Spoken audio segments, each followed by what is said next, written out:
নমস্কার শ্রোতা বন্ধুরা, আজ ঋতধারা মনোরমা সাধু ইউটিউব চ্যানেলে প্রথম প্রতিশ্রুতির চতুর্দশ পর্ব শোনাতে চলেছি। বেলা না পড়তেই আবার রামকালীর পালকি ফিরতি মুখ ধরেছে। একা রামকালীকে নিয়েই এখন পালকির খোলা দরজা দিয়ে পড়ন্ত সূর্যের স্বর্ণাভা উঁকি মারছে। শেষ ফাল্গুনের উড়ু উড়ু বাতাস যেন দুষ্টু শিশুর মতো মাঝে মাঝে ঝুপ করে ঢুকে পড়ে একটা টু দিয়ে যাচ্ছে। আকাশে বাতাসে গাছে পাতায় সর্বত্র একটা আলো ঝলসানো আনন্দের আবেশ, কিন্তু প্রকৃতির এই মধুর রূপে মন দেবার মতো মন এখন নেই রামকালীর। কি এক দুরন্ত ক্ষোভে মনটা যেন হাহাকার করছে। মনে হচ্ছে কোথায় যেন মস্ত একটা হার হয়ে গেছে তার। ভদ্রতা বোধহীন নীলাম্বর বাড়ুজ্যের কাছে কি পরাজয় ঘটেছে রামকালীর? মেয়েকে নিয়ে আসতে পারেননি এই ক্ষোভেই মন এখন অস্থির। কিন্তু প্রকৃত ঘটনা তো তা নয়। নীলাম্বর তো ভদ্রতার চূড়ান্ত দেখিয়েছেন। মেয়ে নিতে এসেছেন, এ প্রস্তাব তোলা মাত্রই নীলাম্বর অমায়িক হাস্যে বলেছেন, বিলক্ষণ, এ তো অতি উত্তম কথা। আপনার কন্যা আপনি নিয়ে যাবেন, যতদিন ইচ্ছে রাখবেন, এতে আমার কি বলবার আছে? ওরে, কে আছিস? পঞ্জিকাটা একবার নিয়ে আয় তো। রামকালী বলেছিলেন, পঞ্জিকা আমি দেখেই এসেছি। আগামীকাল সর্বশুদ্ধা ত্রয়োদশী, 12 ভালো, কালই নিয়ে যাব।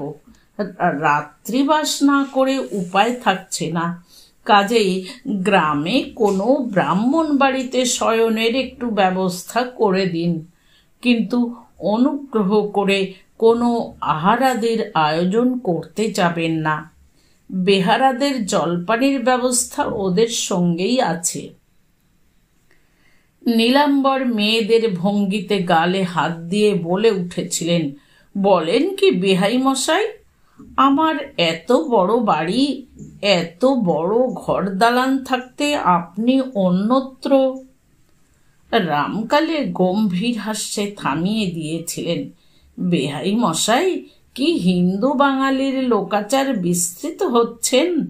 জামাতা গৃহে রাত্রিবাস কি লোকাচার সম্মত? নীলাম্বর হাসির সঙ্গে একটা হ্যাঁ হ্যাঁ শব্দ করে বলেছিলেন, তা অবশ্য, তা অবশ্য, কিন্তু আপনার কন্যার সন্তান জন্মের পর তো আর এই জেদ রাখতে পারবেন না। রামকালী আরো গম্ভীর হয়ে বলেছিলেন, সন্তান নয়, পুত্র সন্তান। কিন্তু সুদূর ভবিষ্যতের আলোচনায় বৃথা সময় অপচয়ের দরকার কি? এখন কন্যার সঙ্গে একবার সাক্ষাতের ব্যবস্থা করুন। বিলক্ষণ, এর আবার ব্যবস্থা কি? ওরে সদু, তোদের বউকে একবার মাঝের ঘরে নিয়ে আয়, বেয়াহি মশাই একবার দেখবেন। তবে নীলাম্বরের ব্যবহারে খুঁত কোথায়? এর চাইতে ভদ্র ব্যবহার আর কি আশা করা যায়? কত বাড়িতে তো বউয়ের বাপ ভাই এলে বাইরে থেকেই জল পান খাইয়ে বিদায় দেওয়া হয়, মেয়ের সঙ্গে দেখা করতে দেওয়া হয় না। তাছাড়া অনেক বাড়িতে বহু সাধ্য সাধনায় যদি বা মেয়ের দর্শন মেলে, সঙ্গে একজন পাহারা থাকে। সে জায়গায় কিনা চাওয়া মাত্রই পাওয়া। রামকালীর তো কৃতার্থ হয়ে যাওয়া উচিত। কিন্তু আশ্চর্য মানুষের মন। রামকালীর মনে হলো নীলাম্বরের ওই সদু না কাকে ডেকে হুকুম দেওয়া, ওটা যেন তাচ্ছিল্য প্রকাশের একটা চরম অভিব্যক্তি। ওই সুরটার মধ্যে এই কথাগুলোই ঠিক খাপ খেত। ওরে কে আছিস, এক মুঠো ভিক্ষে দিয়ে যা তো, ভিখিরিটা চেঁচাচ্ছে। নিজেকে গ্লানিযুক্ত আর সমস্ত পরিবেশটা অসুচি মনে হলো রামকালীর। কিন্তু উপায় কি? জামাইয়ের বন্ধু সেই ছেলেটা উঠোনে দরজা ধরে দাঁড়িয়ে রয়েছে দেখা যাচ্ছে। নিজে সে গেল কোন দিকে? এদিক ওদিক তাকালেন, হদিশ পেলেন না। সদুকে? ছেলে না মেয়ে? কর্তার তো শুনেছি মেয়ে নেই। এক ঝাঁক ভাবনার মাঝখানে হঠাৎ বোধ করি সেই মাঝের ঘরেরই দরজার শিকলটা নড়ে উঠল। নীলাম্বর কোমরের কষি গুজতে গুজতে উঠলেন। ভিতরে ঢুকে কি বললেন কি করলেন ঈশ্বর জানেন। তারপর বেরিয়ে এসে ডাক দিলেন, আসুন বেহাই মশাই। রামকালী ভিতরে ঢুকলেন। দেখলেন একটা অন্ধকার অন্ধকার ঘরের মধ্যে একটা চৌকির ধারে এক গলা ঘোমটা ঢাকায় একটি বালিকা মূর্তি। পরনের শাড়িখানা জমকালো। বোধ করি পিতৃ সন্নিধানে আসার উপলক্ষে তাকে খানিকটা সাজিয়ে ফেলা হয়েছে। ঘরের বাইরে একটি কম বয়সী মেয়ে দাঁড়িয়ে, মাথায় ঘোমটা কম। রামকালী এসে ঢুকতেই মেয়েটি তাড়াতাড়ি তার পায়ের ধুলো নিয়ে খাটো গলায় বলল, ওই যে কথাবার্তা কন। তারপরে আরও খাটো গলায়, হঠাৎ মেয়ে নিয়ে যাবেন বলেই টুক করে পাশের একটা দরজা দিয়ে কোথায় ঢুকে গেল। কিন্তু ওর ওই অস্ফুট কথাটা পরিপাক করবার আগেই আর একটা চাপা অথচ তীব্র কথা কানে এলো তার। বউকে একলা রেখে চলে এলি যে বড়? বাহ, আমি আবার সঙের পুতুলের মতন কি দাঁড়িয়ে থাকবো? লজ্জা করে না? উত্তরের এই কথাটুকুও কানে এলো। তারপর আবার সেই তীব্র স্বর, ওরে আমার লজ্জাউলি লজ্জাবতী, একলা হয়ে এখন বাপের কাছে সাতখানা করে লাগাক। এর উত্তর আর কানে এলো না রামকালীর। কিন্তু ইতিপূর্বের তিক্ত মন কি একরকম বিকল হয়ে বিস্বাদ হয়ে গেল। কন্যা সন্দর্শনের প্রথম আনন্দটাই শিথিল হয়ে গেল। সেই অবকাশে গুণ্ঠনবতী সত্য নিতান্ত নীরবে বাপকে একটি প্রণাম করল। প্রণাম করে যথারীতি পায়ের ধুলো মাথায় বুলোতেও ভুলে গেল না। কিন্তু রামকালী সহসা এমন বিচলিত হলেন কেন? সত্যর এই আচরণে বুকের ভিতরটা হাহাকার করে উঠল তার কেন? যে হাহাকার এখনো থামাতে পারছেন না এই স্থিতপ্রজ্ঞ মানুষটাও। রামকালী কি আশা করেছিলেন তার সেই সত্য অবিকল তেমনি আছে? বাপকে দেখেই ছুটে এসে ঢিপ করে একটা প্রণাম ঠুকে গিন্নিদের মতো বলে উঠবে, কি বাবা, এতদিনে মেয়েটাকে মনে পড়ল? ধন্যী বলি বাপের প্রাণ, এতদিনে একবার দেখতে আসার ইচ্ছে হলো না মেয়েটা মরল কি বাঁচল। যাই, ভাগ্যিস পুণ্যি পিসির বিয়েটা লেগেছিল, তাই না? অথবা এইটাই কি মনে করেছিলেন সত্য আর আগের সত্য নেই, একেবারে বদলে গেছে? তাই প্রত্যাশিত হৃদয়ে অপেক্ষা করছিলেন। দেখা মাত্রই ঝাঁপিয়ে এসে পিতৃবক্ষে আশ্রয় নিয়ে নিঃশব্দে কেঁদে ভাসাবে সে। আর তার সেই অবিরল অশ্রুধারায় রামকালীর জ্বালা করা বুকটা ঠান্ডা হয়ে যাবে। কিন্তু এই ইচ্ছে তো রামকালীর হবার কথা নয়। আবেগ প্রবণতা তো রামকালীর সম্পূর্ণ রুচি বিরুদ্ধ। মন কেমন করা বা অনেক দিন পরে দেখা হওয়া ইত্যাদি উপলক্ষ করে বউ কাঁদছে টাটছে দেখলে ভুরু কুঁচকে ওঠে তার। স্বয়ং রামকালী দুহিতাই যদি সেই খেলোয়াড় সস্তা পদ্ধতিতে আবেগ প্রকাশ করে বসে, রামকালী অসন্তুষ্ট হতেন নাকি? বহু বিচিত্র উপাদানে গড়া মানব মন কখন কি চায় বলা বড় শক্ত। কি চায় সে নিজেই বুঝতে পারে না। শুধু এক এক সময় একান্ত বেদনায় বলে, এ কি হলো, এ তো আমি চাইনি।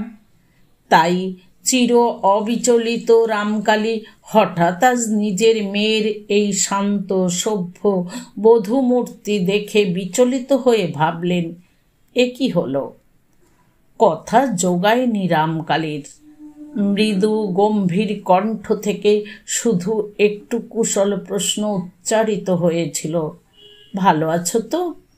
সত্য তেমনি মাথা নিচু করে বলেছিল, হ্যাঁ বাবা, বাড়ির সব খবর মঙ্গল।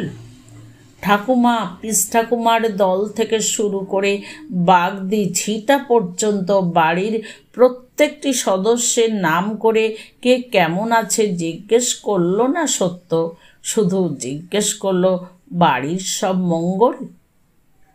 আশ্চর্য, আশ্চর্য। শ্বশুর ঘরে এলে কি এমনি করেই মেয়েরা তাদের আজন্মের আশ্রয়কে তাদের ধুলো মাটির গড়া খেলাঘরের মতোই ভেঙে ফেলে, মন থেকে মুছে ফেলে? তাই শকুন্তলাকে আর কোনো দিন কর্ণমুনির আশ্রমে দেখা যায়নি। জনক রাজার ঘরে সীতাকে মহাকবিদের মহৎ লেখনীয় এই অমোঘ নিয়মকে সহজ সত্য বলেই মেনে নিয়েছিল। তাই সে লেখনী নির্মম ঔদাসীন্যে শুধু সামনের দিকে এগিয়ে চলেছে, পিছু ফিরে তাকায়নি। নারী আর নদী এরা তবে এক ধাতুতে গড়া, কিন্তু গিরিরাজ দুহিতা উমা না। উমা তো ইতিহাসের নয়, পুরাণের নয়, মহাকবিদের অমর লেখনীর অনবদ্য সৃষ্টি হয়। সে যে শুধু ঘরোয়া মানুষের মাধুরী দিয়ে গড়া অমীয় ছবি, মানুষের প্রত্যাশা আর কল্পনা, আশা আর আকাঙ্ক্ষা দিয়ে গড়া ভালোবাসার মূর্তি। রামকালীর মনের মধ্যে অনেক ভাব তরঙ্গের একটা আলোড়ন উঠেছিল, যেমনটা তার সচরাচর হয় না। ভাবলেন, তবে কি সত্য সম্পর্কে এতদিন যে মূল্যবোধ তার মনের মধ্যে ছিল, সত্য তার উপযুক্ত নয়? সত্য সেই সাধারণ মেয়ে যারা সহজেই বদলে যায়।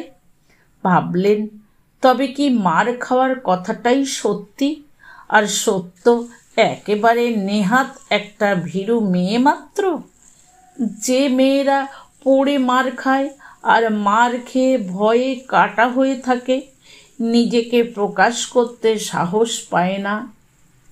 সত্য সম্পর্কে এত হতাশ হয়েই বুঝি রামকালীর মধ্যে এত আলোড়ন। তবু সে আলোড়নকে সংহত রেখে রামকালী বলেছিলেন, হ্যাঁ, সব সংবাদ মঙ্গল। পুণ্যির বিয়ে 16ই বৈশাখ, তাই তোমাকে নিয়ে যাবার সংকল্প করে এসেছি।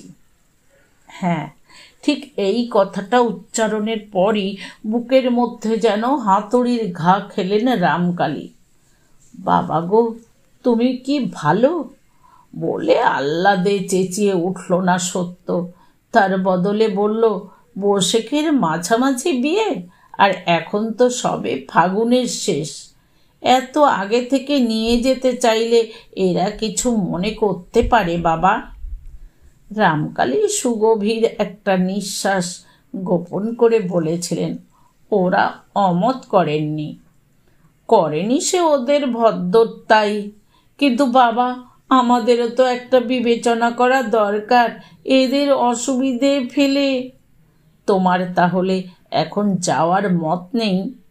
আর একটা নিঃশ্বাস গোপন করতে হয় রামকালীকে।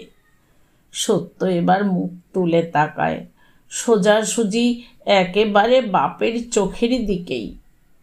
বাহারে শাড়ির ঘোমটাটা খসে পিঠের ওপর পড়ে যায়, তাই সত্যর সে বাগ না মানা কোকড়া চুলে ঘেরা মুখটার সবটাই স্পষ্ট দেখতে পাওয়া যায়। আর চোখের দৃষ্টিটা তার বেশ একটু সময় নিয়েই বাপের মুখের দিকে নিবদ্ধ থাকে। তারপর চোখ নামিয়ে নিয়ে খসে পড়া আঁচলটা মাথায় তুলতে তুলতে উত্তর দেয় সত্য। তা কার্যক্ষেত্রে মত নেই বলতে হয় বই কি। ঠাকুরুনের শরীর স্বাস্থ্য ভালো নয়, একা ননদের ঘাড়ে সমগ্র সংসার। রামকালী ঈষৎ বিস্মিত প্রশ্নে বলেন, ননদ, নবকুমারের ভগিনী আছেন নাকি? সহোদর বোন নন, তবে সহোদরের বাড়া বাবা, পিস্তুত ননদ, ওই যে যিনি তোমাকে এ ঘরে এনে পৌঁছে দিলেন। ও, ননদ প্রসঙ্গে ইতি টেনে রামকালী বলেন, যাবার যখন উপায় নেই তখন আর কি করবার আছে। অতএব রাত্রে আমার আর এ গ্রামে অবস্থান করারও প্রয়োজন দেখি না। এখনই রওনা দেব। তার আগে একটা প্রশ্ন তোমায় করছি। তুমি তো লেখাপড়া কিছু শিখেছিলে, পত্রাদিও পড়তে পারো মনে হয়। এই চিঠিটা পড়ে মানে বুঝতে পারবে? জামার পকেট থেকে চিঠিটা বার করেন রামকালী। চিঠিখানা কিন্তু সত্য তাড়াতাড়ি হাত বাড়িয়ে নেয় না, মৃদুস্বরে বলে, কার পত্তর? সেটাই তো আমার জানা নেই, তুমি হয়তো জানতে পারবে। অতঃপর চিঠিটা হাতে নিয়ে কয়েক ছত্র পড়ে সত্য। ঈশ্বর জানেন ঘোমটার মধ্যে তার মুখের চেহারা কেমন হয়ে ওঠে, কিন্তু গলাটা তো ঠিকই থাকে। ঠিকঠাক শান্ত গলায় বলে ওঠে সে, এত বড় একটা জ্ঞানবান বিচক্ষণ ব্যক্তি হয়ে বুঝতে পারলে না বাবা, এ কোনো শত্রুরের কাজ। এমন কে শত্রু আছে তোমাদের? তা কে জানে বাবা, অনেক শত্রুর তো ওপরে ভালো মানুষ সেজেও থাকে। চিঠিটা সব না পড়েই বাবার হাতে ফিরিয়ে দিয়েছিল সত্য। রামকালী সেটা ফের পকেটে পুরে দীর্ঘ নিঃশ্বাস গোপন না করেই বলেছিলেন, তাহলে এখানে তোমার কষ্টের কোনো কারণ নেই, তোমার সম্বন্ধে দুশ্চিন্তা করবারও কিছু নেই আমার। ঈশ্বর মঙ্গল করলেন। তাহলে এই কথাই বলে সান্ত্বনা দিতে পারবো তোমার মাকে। মা? সত্য একটু চমকে বলে, এ পত্তরের বিষয় মা জানেন না? তিনি অবশ্য জানেন না কিছু। রামকালী ঈষৎ হাসির মতো করে বলেন, তবে মেয়ে মেয়ে করে একটু উতলা হয়েছেন তো। যাক, তোমার প্রতি যে কোনো দুর্ব্যবহার হয় না, এইটাই শান্তির বিষয়। আর বিশ্বাস করব তুমি ঠিক কথাই বলছ। সত্য আর একবার তেমনি মুখ তুলে তাকায়। এবার যেন ভয়ঙ্কর একটা অভিমানের ছায়া ভৎসনার মতো ফুটে ওঠে সে চোখে। তারপর চোখ নামে। মৃদু আর দৃঢ় কণ্ঠে বলে সত্য, পেতল কাঁসার ঘটিটা বাটিটাও একত্রে থাকলে মধ্যে মধ্যে ঠোকাঠুকি লাগে বাবা। আর এ তো জলজ্যান্ত মানুষ, একেবারে ঠোকাঠুকি লাগে না, লাগবে না এ কথা কি জোর করে বলা যায়? তবে এটুকু বিশ্বাস মেয়ের প্রতি রেখো বাবা, কোনো অন্যায় সে করবেও না, সইবেও না। তারপর রামকালী চলে এসেছিলেন। সত্য আর এক দফা প্রণাম করেছিল। কিন্তু এখানেই তো ইতি নয়। মেয়েকে না নিয়েই যে চললেন বেয়াহি মশাই, এ প্রশ্নের উত্তর দিতে হয়েছিল রামকালীকে। আর মিথ্যে কথা বানিয়ে বলতে না পারার জন্যে বিদ্রূপ হাস্যরঞ্জিত বিস্ময় প্রশ্ন শুনতে হয়েছিল। সত্যর শ্বশুর সেই তার মেয়েলি ভঙ্গিতে গালে হাত দিয়ে বলেছিলেন, বলেন কি বেহাই মশাই, মেয়ে বাপের ঘর যেতে চায় না, এ যে বড় তাজ্জব কথা শোনালেন দেখছি। নিজের জন্যেও ততটা নয়। রামকালীর মনে হয়েছিল কুকুরের কামড় হাঁটুর নিচে।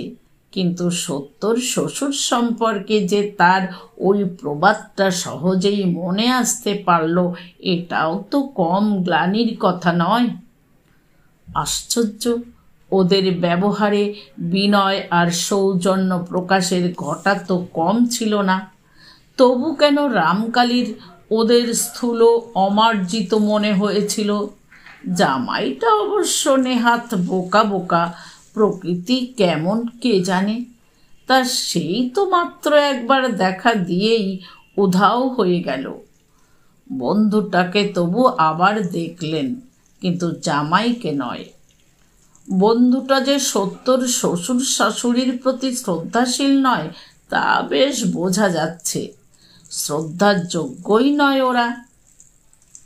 তবু আর একবার বুকটা কেমন মুচড়ে উঠল রামকালীর। তবু সেই শ্বশুরবাড়ির সঙ্গে দিব্যি মিশে গেছে সত্য, এমন মিশে গেছে যে শাশুড়ির শরীর স্বাস্থ্যের অজুহাতে বাপের বাড়ি যাওয়ার প্রলোভন ত্যাগ করল। সুযোগ পেয়েও বাপের বাড়ি যেতে চাইল না। এরকম মেয়ে রামকালী কি তার এতখানি জীবনে এর আগে কখনো দেখেছেন? অথচ ঠিক বোঝাও যাচ্ছে না তাকে। হয়তো তাকে আর কোনো দিনই বোঝা যাবে না। রামকালীর মেয়ে রামকালীর কাছ থেকে অনেক দূরে চলে গেছে, হয়তো আরও অনেক অনেক দূরে চলে যাবে। সেই সত্যকে আর কোনো দিনই খুঁজে পাওয়া যাবে না। চির নিঃসঙ্গ রামকালীর অন্তরের একটি মাত্র ছোট্ট সঙ্গী। রামকালীর আকাশের আলো ঝিকঝিকে ছোট্ট একটি তারকা চিরদিনের মতো হারিয়ে গেল। হঠাৎ চিন্তায় ছেদ পড়ল। চোখে পড়ল পালকির পাশ দিয়ে বেহারাদের সঙ্গে তাল মিলিয়ে আর একটা মানুষও দৌড়চ্ছে। কখন থেকে দৌড়চ্ছে? হঠাৎ কোথা থেকেই বা এলো? কিছু বলতে চায় নাকি? রামকালী বেহারাদের আদেশ দিলেন থামাতে। আর তারপরই নজরে পড়ল এ সেই নিতাই, তার জামাইয়ের বন্ধু। কি খবর? কিসের একটা প্রত্যাশায় রামকালীর মুখটা উজ্জ্বল হয়ে উঠল। কি ভাবলেন তিনি? তার সত্যবতী কি আবার বাপকে ফিরিয়ে আনতে ডাক দিয়েছে?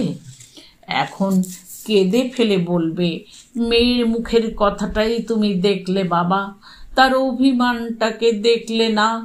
একবার না করেছি তো রাগ দেখিয়ে চলে গেলে। অনেকগুলো কথা মনের মধ্যে হুড়োহুড়ি করে উঠল। তবু সংযত কণ্ঠেই প্রশ্ন করলেন রামকালী, কি খবর? নিতাই হাঁপাচ্ছিল। একটু জিরিয়ে নিয়ে বলে, বাচালতা মার্জনা করবেন তালুই মশাই। বলতে এসেছি, এ কি করলেন? মেয়ে নিতে এসে খালি হাতে ফিরে যাচ্ছেন? বাড়ুজ্যে মশাইয়ের কাছে হেরে গেলেন? রামকালীর মুখ লাল হয়ে ওঠে। কষ্টে আত্মসংবরণ করে বলেন, বাচালতা মার্জনা করা শক্ত হচ্ছে। বুঝেছি, কিন্তু বড় আশায় হতাশ্বাস হয়েই ছুটে এসেছি। আপনার কন্যাকে নিয়ে গেলেন না বটে, কিন্তু এরপর আর হয়তো মেয়েকে জীবিত দেখতে পাবেন না, হয়তো আত্মঘাতী হয়ে। মেয়ে তো আপনার ভাঙে তো মচকায় না। সহসা রামকালী চাপা ভারী গলায় প্রবল একটা ধমক দিয়ে ওঠেন, দেখতে তো বেশ ভদ্র সন্তান বলে মনে হচ্ছে, প্রকৃতি এমন ইতরের মতো কেন? ইতরের মতো? নিতাই বিহ্বলভাবে তাকিয়ে থাকে। রামকালী স্বভাব গম্ভীর স্বরে বলেন, অপর গৃহের কুলবধূ সম্পর্কে কোনো আলোচনা ইতরতাই নামান্তর। বেশ।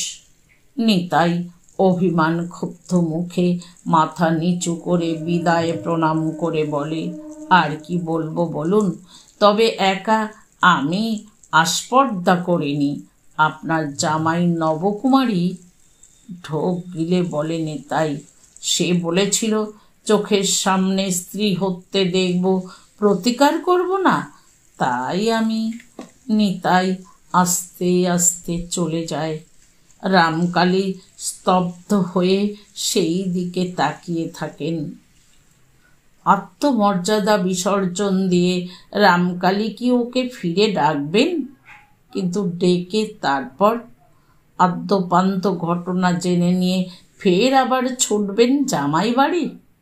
তারপর আবার তাদের বলবেন, না, আমার ভুল হয়েছে, মেয়ে বালিকা খামখেয়ালের বশে কি বলেছে সে কথা নয়, ওকে নিয়ে যাব।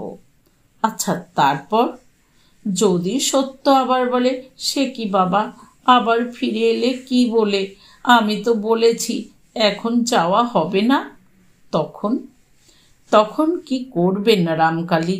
সত্যর ওই কথার পর বলবেন, পাগলি মেয়ে, পাগলামি রাখ, তোর মা তোকে না দেখে কেঁদে দিন কাটাচ্ছে।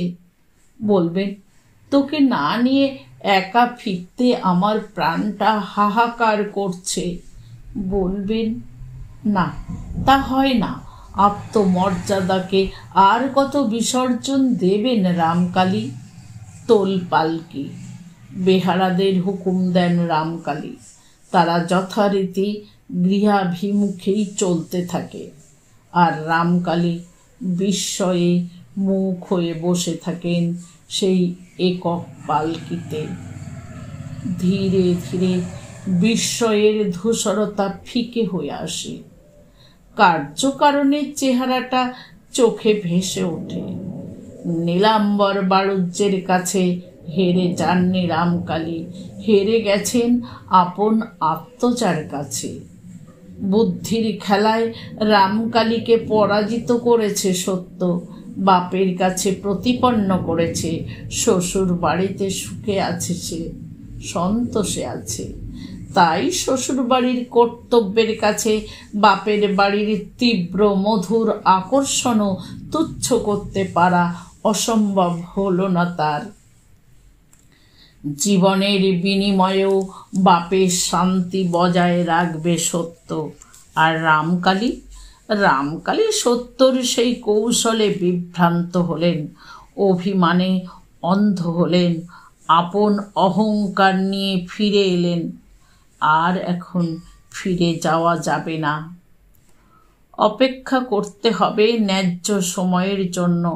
পুণ্যের বিয়ে তারিখ ঘেঁষে কুটুম্বের মতো আসবে সত্য, আসবে যদি ততদিন বেঁচে থাকে। চোখ দুটো হঠাৎ লঙ্কার ঝাল লাগার মতো জ্বলে উঠল। স্বভাব বহির্ভূত তীব্রতায় পালকি থেকে মুখ বাড়িয়ে বেহারাদের উদ্দেশ্যে বলে উঠলেন রামকালী, কচ্ছপের মতো সমস্ত মাটি মারিয়ে হাঁটছিস যে তোরা, পায়ে জোর নেই। চিঠিখানা যে সত্তরের রটনা, এ কথাটা নেহাত ভুল নয়। বউকে লোকেশী নিত্য প্রহরে জর্জরিত করেন, এ বললে এলোকেশীর প্রতি অন্যায় অবিচার করা হয়। মেরেছিলেন সেই একদিনই বউয়ের চুল বাঁধতে বসে। অবশ্যই একটু আশ মিটিয়েই মারবেন বলে উঠোনের রোদে মেলে দেওয়া জ্বালানি কাঠ থেকে একখানা তুলে এনেছিলেন, কিন্তু সে কাঠ আর বউয়ের পিঠে ভাঙবার সুখ তার হয়নি। সর্বনেশে সৃষ্টি ছাড়া বউ হঠাৎ ঝট করে কাঠখানা হাত থেকে কেড়ে নিয়ে বেশ মজবুত গলায় বলে উঠেছিল, দেখো, গুরুজন আছো, গুরুজনের মতন থাকো, শিরোধার্যে রাখবো, নচেত তোমার ললাটে দুঃখ আছে। আমাকে তুমি চেনো না, তাই ভেবেছ আমার ওপর যা খুশি করবে, সে বাসনা ছাড়ো। কথা শেষ না হতেই এলোকেশী হঠাৎ মরা কান্না কেঁদে উঠে পাড়ার লোক জড়ো করেছিলেন। তারপর তো সে এক হইচই কাণ্ড, রই রই ব্যাপার। কিন্তু সত্যকে আর সে রঙ্গমঞ্চে দেখা যায়নি। পাড়ার 5 জনের বিস্ময়োক্তিতে শুধু থামিয়েছিল। নতুন ফাল্গুনের গরমে মামিমার মাথাটা গরম হয়ে উঠেছে বলে বলেছিল অবশ্য নেপথ্যে ডেকে নিয়ে গিয়ে চুপি চুপি জনে জনে বলেছিল। তারপর মামিকে চুপি চুপি বলেছিল, সাপের ন্যাজে পা দিতে যেও না মামি, বউটি তোমার যেমন তেমন নয়। এলোকেশী সদুকে ন ভূত ন ভবিষ্যতি গাল মন্দ করে চিৎকার করে জানিয়েছিলেন, আচ্ছা ওই বউকে তিনি মাথা মুড়িয়ে ঘোল ঢেলে গায়ের বার করে দিতে পারেন কিনা দেখবে গা শুদ্ধ সবাই। কিন্তু আশ্চর্য, কার্যক্ষেত্রে আর তা করে উঠতে পারলেন না।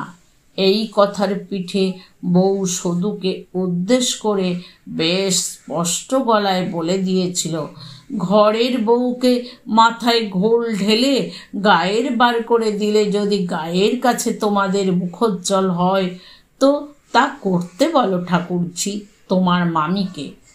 তবে বিবেচনা করে দেখতে বলো, তা করলে কার গায়ে ধুলো দেবে লোকে। এলোকেশী তেড়ে এসে বলেছিলেন, তবে আয়, তোকে আজ কেটে রক্ত গঙ্গা করে নিজে ফাঁসি যাই। উহ, বউ মানুষের এত কথা।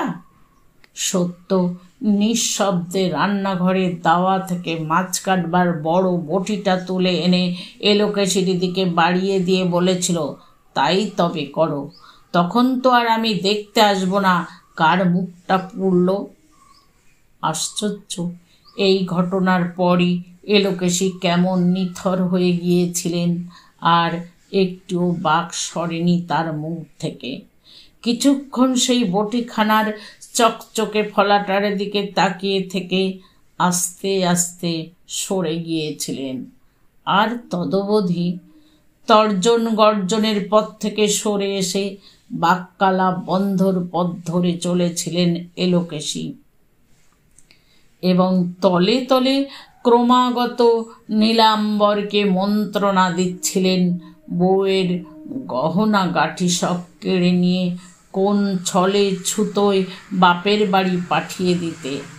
একবার পাঠিয়ে দিতে পারলে জীবনেও আর ওই সর্বনেশে জাহাবাজ মেয়েকে ফিরিয়ে নিয়ে আসছেন না।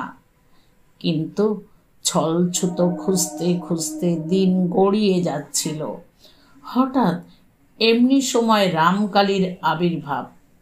হাতে চাঁদ পেয়েছিলেন এলোকেশী এবং নিশ্চিত ঠিক করে ফেলেছিলেন এই সূত্রে বউকে জন্মের শোধ বিদায় দেবেন। কারণ ইত্যবসরে আরেকটি মেয়ে এলোকেশীর দেখা হয়ে গেছে, বয়স 7-8, ধরন ধারণ খুব নিরীহ।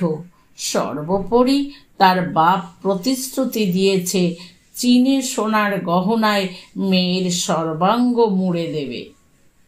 ওই মহামন্ত্রটি স্বামীকে অনবরত জপিয়েছেন এলোকেশী। অতএব এক কথায় রাজি হয়েছিলেন নীলাম্বর বউ পাঠাতে। স্বপ্নেও ধারণা করতে পারেননি বউ নিজে বেঁকে বসবে।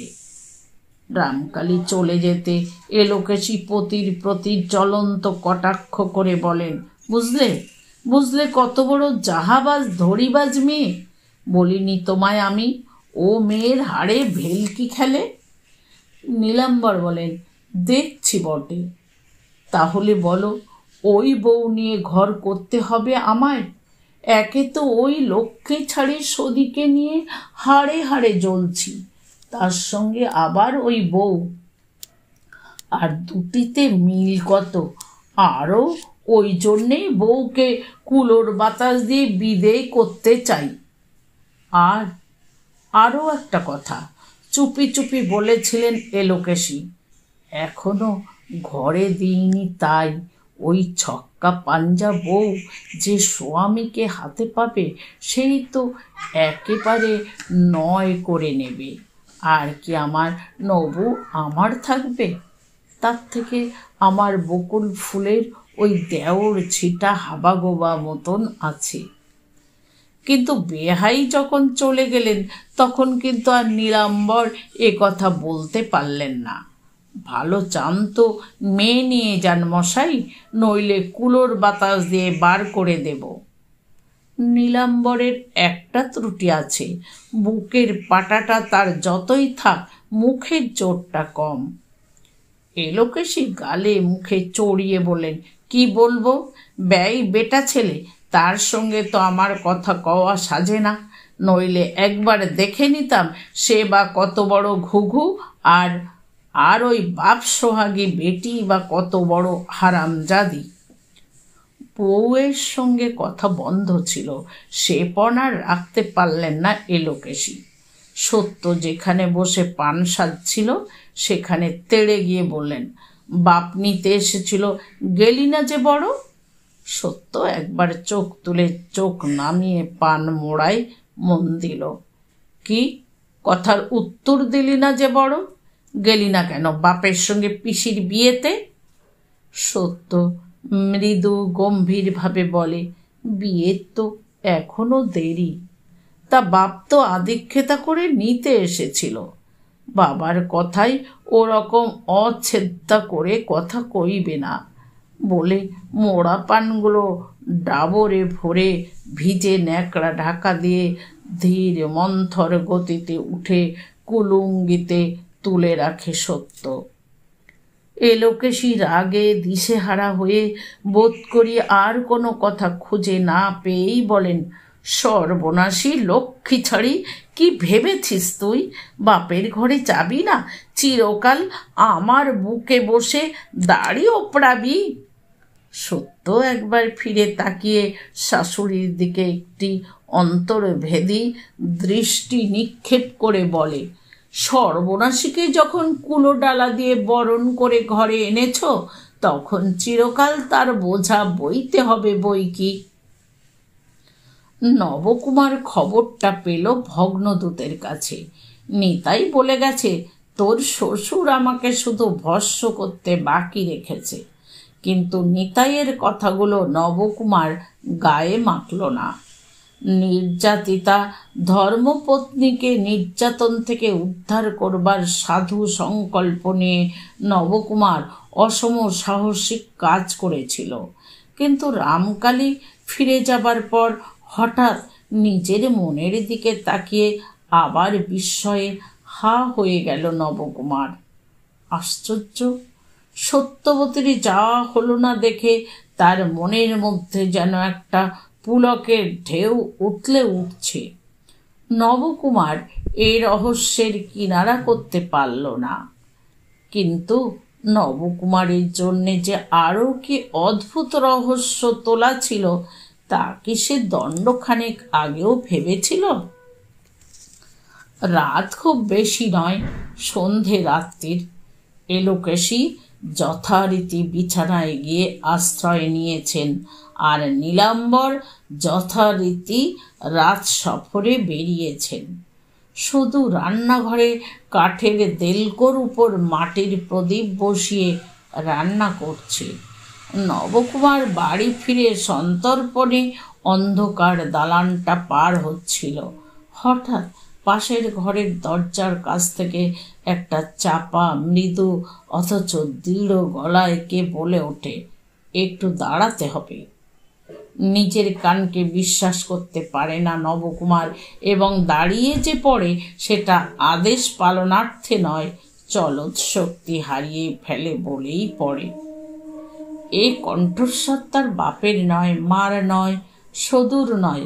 অতএব বাড়িতে আর কে আছে নবকুমারের স্বপ্ন লোকবাসিনী ছাড়া? অন্ধকারে কেউ কাউকে স্পষ্ট দেখতে পায় না, শুধু গলাটাই শোনা যায়। নিত্যানন্দপুরে চিঠি পাঠিয়েছিল কে আমার দুঃখ কাহিনীর ব্যাখ্যা করে? বলা বাহুল্য, নবকুমার দারুণ মূর্তিতে পরিণত, আর দারু মূর্তির কথা কইবার ক্ষমতা থাকা সম্ভব নয়। উত্তর নেই যে। নবকুমার একবার অস্ফুটে বলে, কি বলবো? স্পষ্ট উত্তর দেবে, আমার বাবাকে চিঠি দিয়েছিল কে? এই কণ্ঠের প্রশ্নে নিরুত্তর থাকা নবকুমারের সাধ্যাতীত কষ্টে বলে, আমার সঙ্গে কথা কইছ, কে কমনে দেখে ফেলবে? আচ্ছা, সে চিনতে আমার কথাটার উত্তর ফাঁকি না দিয়ে হজ জবাবটা দাও।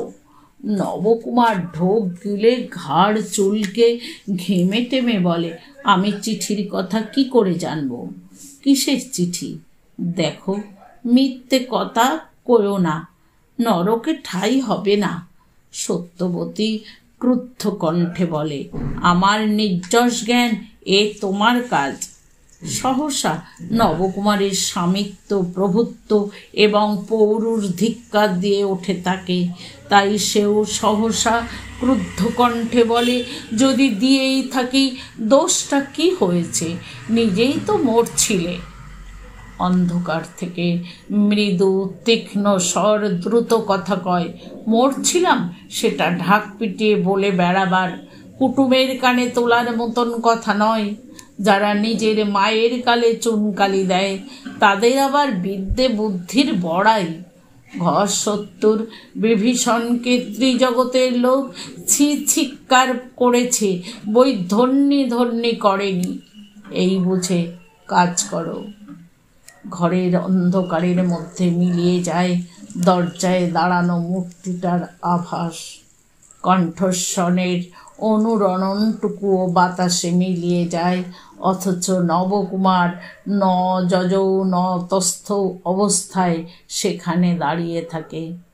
প্রথম পত্নী সম্ভাষণের যে বহুবিধ রোমাঞ্চময় এবং আবেগময় মধুর কল্পনা নবকুমারের লাজুক হৃদয় এতদিন ধরে লালন করে আসছিল, তার উপর কে যেন একটা কালির দোয়াত উপুর করে দিয়ে গেছে। স্ত্রীর সঙ্গে জীবনের প্রথম বাক্য বিনিময় এইভাবেই শেষ হয় নবকুমারের। 70 বেহায়াপনার কথা জানতে আর বাকি থাকে না কারো এ তল্লাটে। বাপ নিতে এসেছিল, শ্বশুর শাশুড়ি এক কথায় মত দিয়েছিল, অথচ সত্য যায়নি, নিজে ফিরিয়ে দিয়েছে বাপকে। এ অভাবনীয় সংবাদটা যেন খড়ের চালে আগুন লাগার মতো ছড়িয়ে পড়ল এ পাড়া থেকে ও পাড়া। পাড়ার অন্য বউরা ভাবল, বাড়ুজ্জে বাড়ির বউটার নানা নিন্দেবাদ শুনেছি, এতদিনে তার মানে পাওয়া গেল বউটা পাগল। আহা, বেচারা নবকুমার! বেয়াহের বিষয়ের লোভে বাপ কিনা একটা পাগল বউ গলায় চাপিয়েছে ছেলের। তা সত্য সম্পর্কে এ ধরনের আলোচনা আরও একবার হয়ে গেছে ইতিপূর্বে। সত্যর বাপের বাড়ির দেশেই হয়েছে। যখন চাউর হয়ে গেল, রামকালী কোবরেজ মেয়ে পাঠাতে চাননি, মেয়ে নিজে বলেছে পাঠিয়ে দাও বাবা, তখন এর থেকে বেশি বই কম ছিক্কার পড়েনি। ভুবনেশ্বরী অবিরল কেঁদে মাটি ভিজিয়েছে। 70 বন্ধুরা গাল থেকে আর হাত নামাতে পারেনি। সত্য নিশ্চল থেকেছে। শুধু যখন সারদা বলেছে, নিজের পায়ে নিজে কুড়ুল মারলে ঠাকুরছি, তখন বলেছে, কুড়ুল তো বাবা সেই 8 বছর বয়সে গলায় বসিয়ে রেখেছেন বউ, নতুন আর কি হলো? তবু আরও একটা বছর থাকতে পেতে। এতখানি জীবনে একটা বছর কম বেশিতে আর কি বা হবে বউ? রাগের মাথায় তারা ওই আবার বিয়ে না কি বলেছে, তাই করলে তো সারা জীবন সতীনের জ্বালায় জ্বলতে হবে। সারদা একটা নিঃশ্বাস ফেলে চুপ করেছে। আর যখন ভুবনেশ্বরী কেঁদে কেঁদে মেয়ের হাত ধরে বলেছে, আমাদের জন্যে তোর মন কেমন করছে না সত্য, তখন সত্য অন্যদিকে মুখ ফিরিয়ে উদাস গলায় বলেছে, করছে কি করছে না সে কথা কি ঢাক পিটিয়ে বলতে হবে? তবে স্বেচ্ছায় যেতে চাইলি কেন? কেন কথার মানে নেই, নিজেরাই তো বলো। মা বড় নির্বোধ, কেঁদে কেঁদে মরো। আপনি ভাবিয়া দেখো কার ঘর করো তবে? ভুবনেশ্বরী এতেও চৈতন্য লাভ করেনি। বলেছিল, আমার তো তবু এ পাড়া ও পাড়া তোর মতন 10-20 ক্রোশ দূরে নয়। কথা শেষ হয়নি। এই সময় আর বাঁধ রাখতে পারেনি সত্য। হাপুস নয়নে কেঁদে ফেলে বলেছে, তা সে কথাটা সময়কালে ভাবনি কেন? একটা মাত্র মেয়ে আমি তোমাদের। চোখ ছাড়া দেশ ছাড়া করে এক অগঙ্গার দেশে বিদেয় করে দিয়েছ। মায়া মমতা থাকলে পারতে তা। এই তো পূর্ণি মোটে 1 বছরের ছোট আমার চেয়ে। দিব্যি ড্যাং ডেঙিয়ে বেড়াচ্ছে, আর আমায় সেই কোন কালে পরগোত্তর করে দিয়ে। গলাটা ছেড়ে নিয়ে কথাটা শেষ করেছে সে। তা না দিলে পারত কেউ আমার গলায় গামছা দিয়ে টেনে নিয়ে যেতে।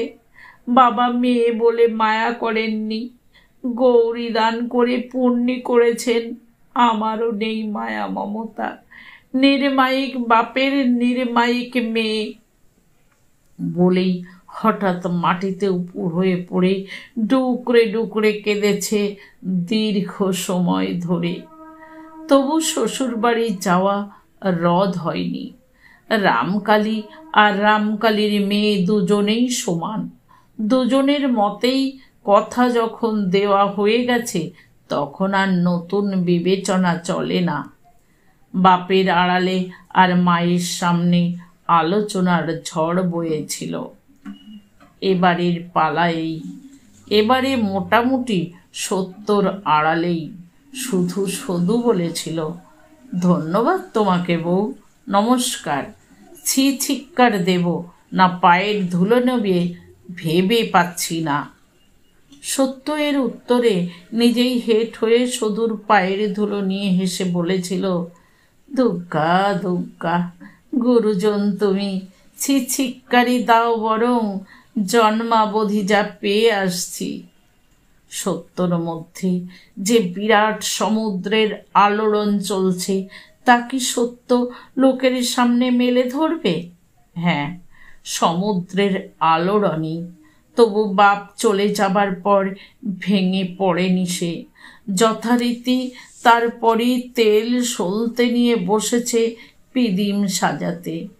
তারপর ঘাটে গেছে, দা ধুয়ে কাপড় কেচে মস্ত ঘড়াটা ভরে এনে দাওয়ায় বসিয়ে ভিজে কাপড়েই ঠাকুর ঘরে সন্ধে দেখিয়ে শাঁখ বাজিয়ে তুলসী মঞ্চে জল দিয়ে শুকনো কাপড় পরে রাত্রিরের রান্নার ব্যবস্থা করতে বসেছে।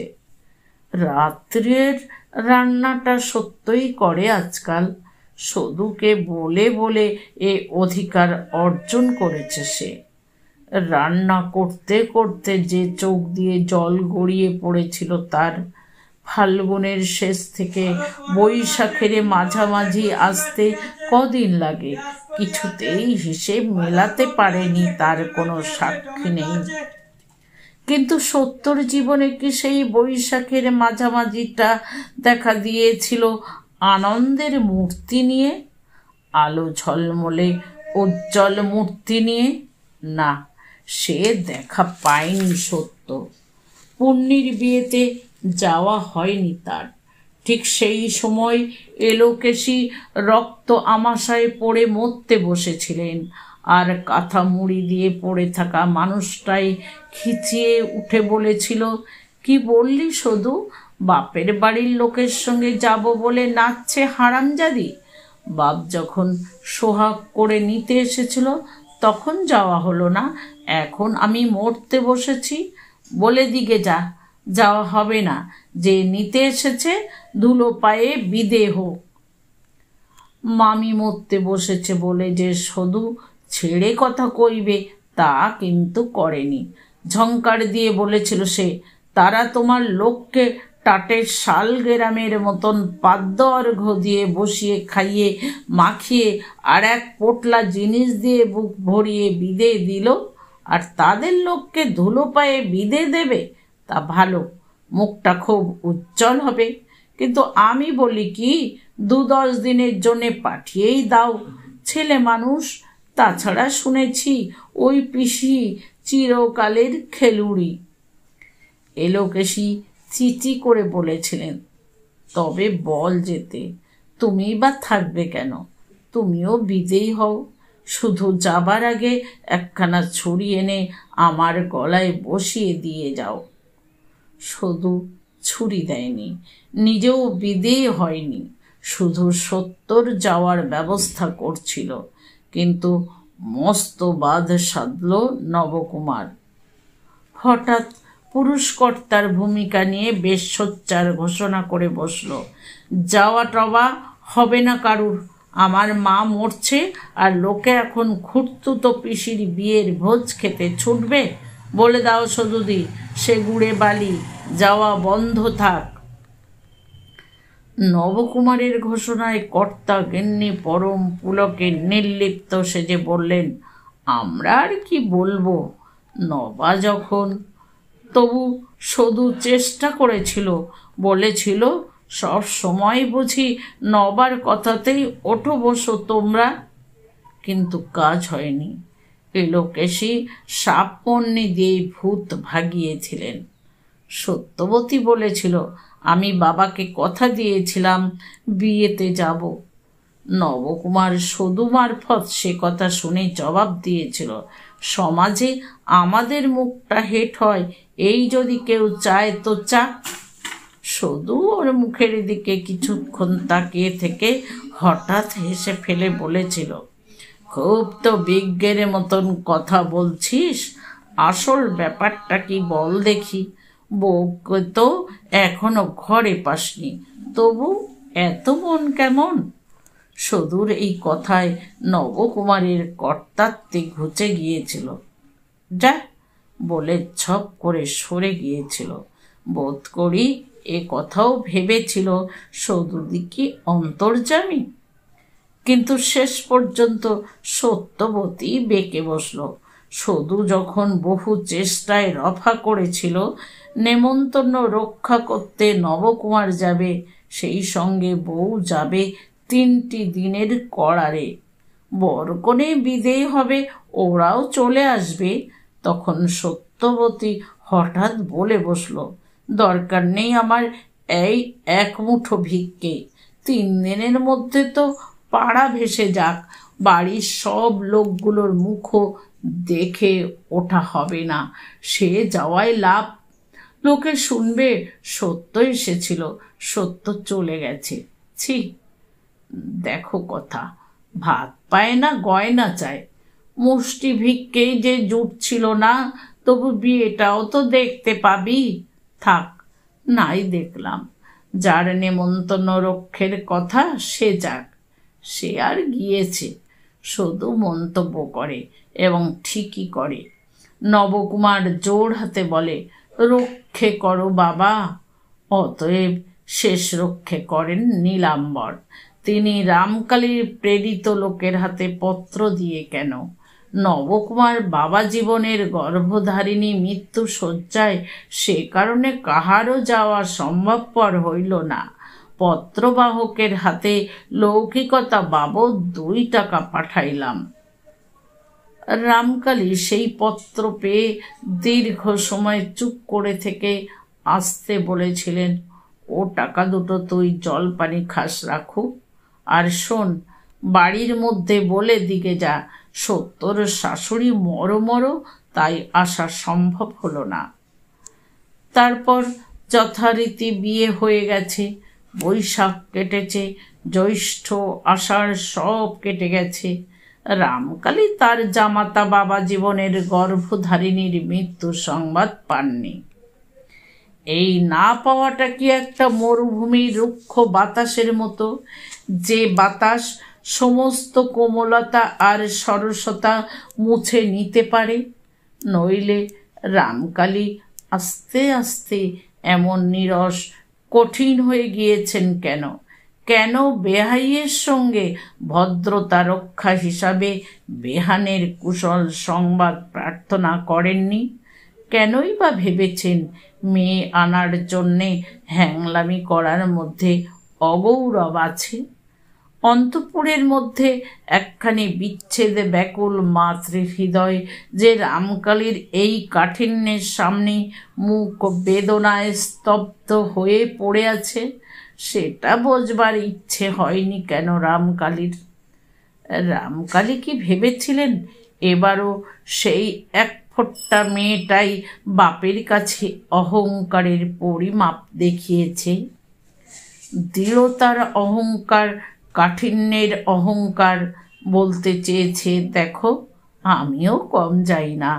এই অভিমানাহত পিতৃহৃদয়টি এই অন্ধকারে দিশেহারা হয়ে চুপ করে থেকেছে আর ভেবেছে, দেখা যাক। কিন্তু কতদিন দেখবেন রামকালী? অসমবয়সী এই দুটো মানুষের দাবা খেলার চালের অবসরে কত ব্যাপারই ঘটে গেল, যে ব্যাপারের একটা ঘটলে ও মেয়ে বাপের বাড়ি ছুটে আসতে পারে। কিন্তু বলা তো চাই, মেয়ের বাপ গলায় বস্তর দিয়ে আবার আর্জি পেশ করবে, তবে তো। তা করছেন না রামকালী। অতএব আরও একবার বর্ষা, শরৎ, শীত, বসন্ত পার হয়ে গেল নিজস্ব নিয়মে।